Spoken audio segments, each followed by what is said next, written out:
Okay, ito na yung update natin sa Tsungaga ngayon dahil kaninang 2 oras na ang nakalilipas parang nag-shutdown po ang server ni Tsungaga. Pero ngayon merong isang good news, sana po ay maging totoo.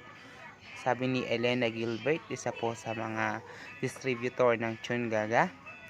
PTPA po, this is to share lang why TGG's website is currently unavailable.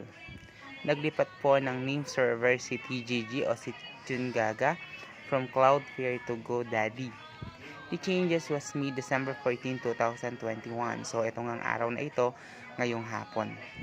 During this change, a TGG website will go under propagation period that will normally takes about 24 to 48 hours, but based on troubleshooting experiences from famous web hosting company, the website should be available in less than a day. So, yan po, may nakikita tayong pag-asa kahit papaano na sana ang Tsungaga ay hindi po scam at bigla-bigla na lang mawawala yung pinuhunan po natin.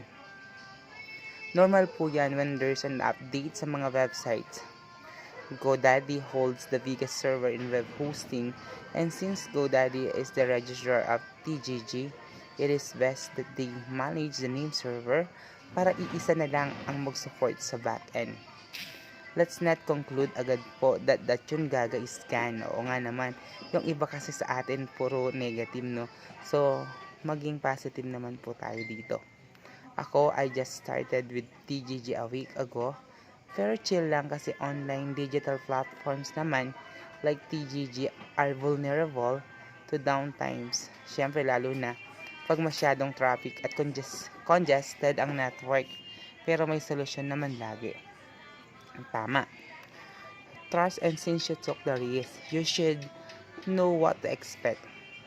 Let's all go gaga with the love or with the heart. Hope this helps po. So, ibig sabihin, wag po tayong maging negatibo agad kay Tsungaga. So, babalik at babalik yan. At mag-pray lang tayo na hindi masasayang yung ating nilaan ditong oras. Gayon din yung ating puhunan. So, maraming salamat!